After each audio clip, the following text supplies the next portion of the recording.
My name is Eli Woolman.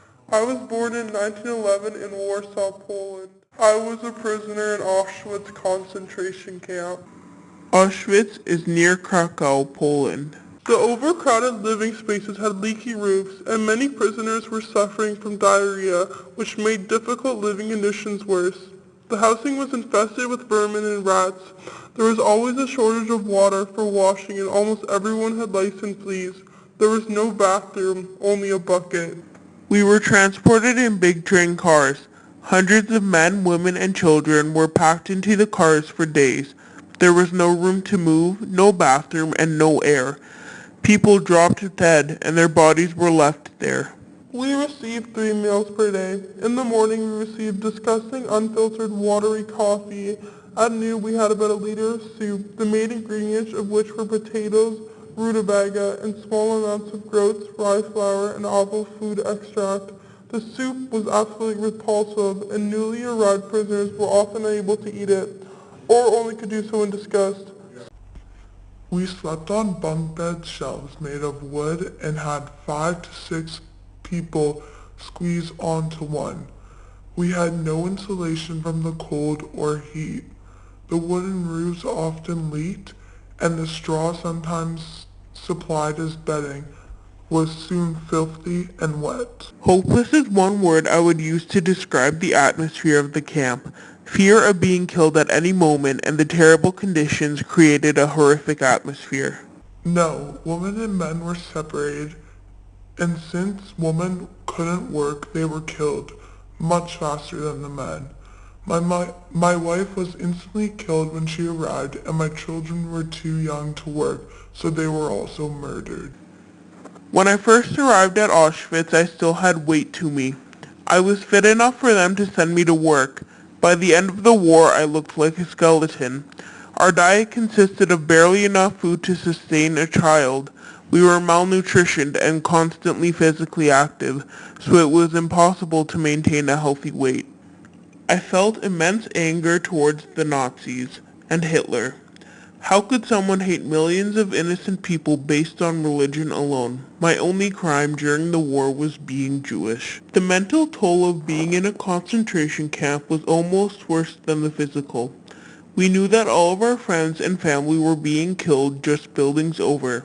Every day I feared for my life, and after a certain point there was no hope anymore. I knew that when people started disappearing and not returning that they were dead. At first we weren't sure where they went, but when we started seeing bodies, we knew. Jews were put to work in the crematories, and we saw what was happening to our friends. At Auschwitz, most of the killing was done in gas chambers, and groups of people disappeared into them at a time. It didn't take us long to catch on. We had an idea because groups of people were rounded up and never came back. These people were lined up and brought to a secluded area to be shot, or put in a gas chamber. I did not know the actual amount until after the war, but I knew it was a lot of people simply from witnessing the murder of hundreds myself. The Nazis sent at least 1.3 million people to Auschwitz. About 1.1 million of these people died or were killed. Yes, my wife and children were killed in a gas chamber. There was no reason some lived and some died. It was purely luck. Thankfully, I was one of the lucky ones. The Auschwitz Concentration Camp complex was the largest of its kind established by the Nazi regime, and included 3 main camps. All 3 camps used prisoners for forced labor. One of them also functioned for an extended period as a killing center. Never was there a time that I wished I was not Jewish.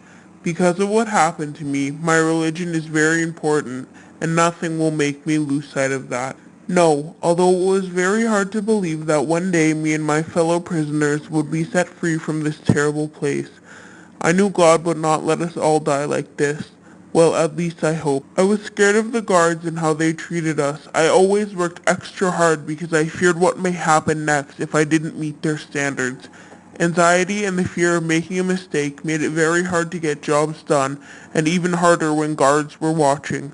The anxiety affected my sleep and my work, and it was very hard some days to keep going. When days got longer and there were more jobs to fill, so work got harder. There was scarce amounts of food and water. The pain of everything made me want to be the next in the chamber or the next to die of starvation. At first I was broken and felt so much guilt that I survived instead of my wife and children. I am still very thankful for surviving, but sometimes I believe that I'd rather be with them.